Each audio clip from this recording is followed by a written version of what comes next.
ایک یہ کویشچن کیا تھا کہ یہ جو برائلر مرغی ہوتی ہے اس کی خوراک کے بارے میں تشویش ہے بہت سے لوگوں کو کہ اس میں ناپاک اجزاء شامل کر کے خوراک تیار کی جاتی ہے تاکہ وہ چوزہ تیزی کے ساتھ بڑھے، اور ان کے کہنے کے مطابق دیکھیں یہاں پر دو جہتیں ہیں اس مسئلے کی۔ ایک تو یہ کہ کیا اگر ناپاک چیز سے گوشت بن جاتا ہے تو گوشت بھی ناپاک ہوتا ہے یا نہیں۔ دوسرا یہ کہ اگر گوشت پاک ہوتا ہے تو بہرحال ناپاک چیز سے وہ بنا ہے تو مضر صحت ہوتا ہے کہ نہیں، اور اس بنا پر اس کو کھانا جائز ہوگا کہ نہیں۔ تو ان دونوں کا جواب یہ ہے کہ اگر کوئی چیز حرام مثلا کوئی جانور ہے اس نے حرام چیز کھائی اور اس سے گوشت بن گیا تو یہ حرام چیز کی کہا جائے گا کہ حقیقت اور ماہیت بدل گئی۔ جب کسی چیز کی حقیقت بدل جائے، ماہیت بدل جائے، حقیقت اور ماہیت سے مراد یہ ہوتا ہے کہ وہ چیز جس پر کسی اور شے کا وجود موقوف ہو۔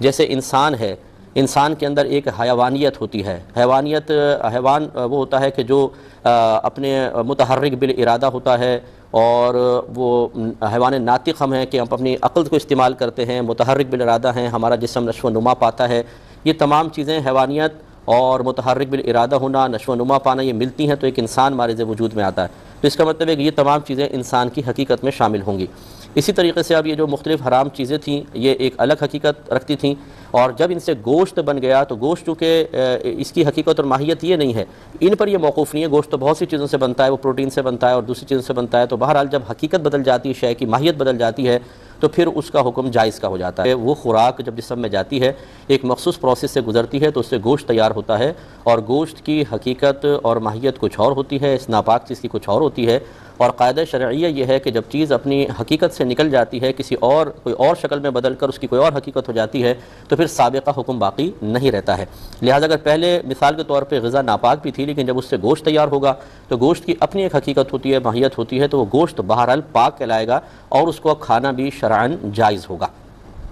میں اس کی آپ کو نظیر پیش کرتا ہوں، جیسے مثال کے طور پر اگر بہت سارے درخت لگے ہوں اور گٹر کا ناپاک پانی اس میں دیا جائے، اور وہ ناپاک پانی لازم سی بات ہے کہ درخت سک کرتے ہیں، پھر وہ درخت کے اندر پہنچتا ہے اور یقینی سی بات ہے اس سے جو پھل بنیں گے اس میں بھی اس پانی کا کچھ نہ کچھ اثر تو ضرور ہوگا، تو کیا اس درخت کے پھل کھانا شرعاً منع ہوگا کہ نہیں؟ اس کا جواب بھی یہی ہے۔ اسی طرح جو دیسی مرغیاں ہوتی ہیں، آپ کو پتہ ہے کہ یہ گاؤں کے اندر خاص طور پہ میں سمجھانے کی عرض کرتا ہوں، یہ نالی میں منہ مارتی ہیں، گندے کیڑے بھی کھاتی ہیں، وہ نالی کا پانی بھی پیتی ہیں اگر آپ غور کریں، اور اس سے جو گوشت بنتا ہے۔ تو اگر اصل چیز کو دیکھا جائے کہ کیا ان کی خوراک تھی اور اس کی وجہ سے گوشت پر بھی وہی حکم شرع لگایا جائے تو پھر اس کا کیا حکم ہوگا؟ اسی طریقے سے جو جانور ہوتے ہیں یہ بھی بعض اوقات مختلف گندی چیزیں بھی کھا لیتے ہیں اور گندا پانی بھی پی لیتے ہیں۔ قربانی کے جیسے جانور ہوتے ہیں یہ بھی بعض اوقات ایسی خراب چیزیں کھا لیتے ہیں، کہیں جیسے گاؤں کے اندر ریوڑ جا رہے ہوتے ہیں۔ تو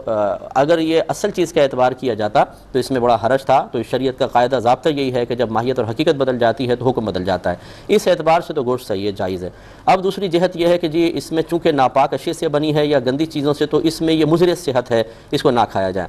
ہاں کوئی اس جہت سے اگر اس کو نہ کھائے تو اس کو اجازت ہوگی، لیکن ہم اس پہ حرام یا ناجائز ہونے کا حکم شرع نہیں لگا سکتے کہ چونکہ یہ گمان ہے کہ اس میں یہ مضر صحت ہے لہٰذا اس کو کھانا گناہ ہوگا۔ کون سی شے ایسی ہے ہمارے خصوصی طور پہ ملک پاکستان میں جس کے بارے میں یہی گمان موجود نہیں کہ وہ مضر صحت ہے؟ جس ملک میں چوہے کے گوشت کے قیمے بنا کر کھلائے جا رہے ہوں، کتے کا گوشت کھلایا جا رہا ہو، گدھے کا گوشت کھلایا جا رہا ہو،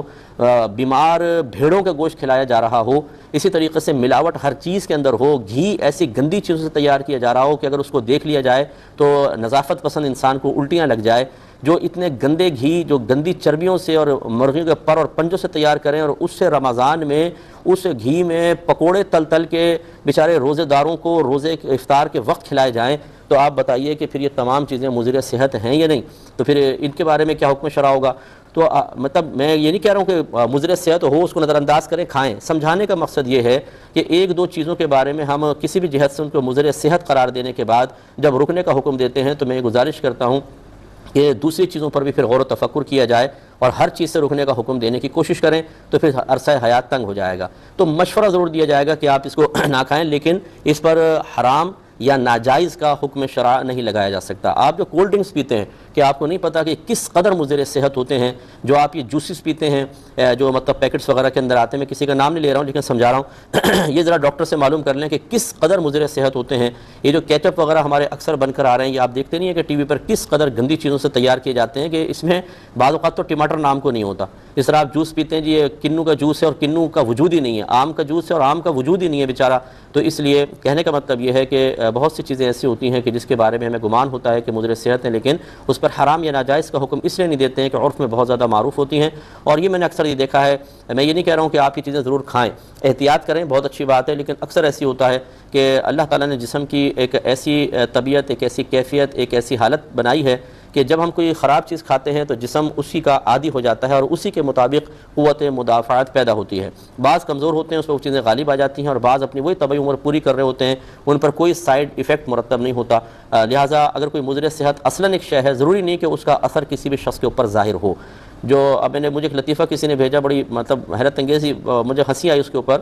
کہ ہم لوگ ہر چیز کھاتے ہیں، پان کھا رہے ہیں، نسوار کھا رہے ہیں، گٹکے کھا رہے ہیں، سگریٹ پی رہے ہیں، اور بہت ساری گندی اشیاء کھاتے ہیں جو مطلب ہمارے جسم کے اندر تباہیاں مچاتی ہیں، کوئی فکر نہیں کرتے. لیکن جب ڈاکٹر ہمیں کوئی ایلوپیتھی کی خاص طور پہ دوا دیتا ہے تو ہم پوچھتے ہیں کہ حضور اس کو کوئی سائیڈ ایفیکٹ تو نہیں ہوگا؟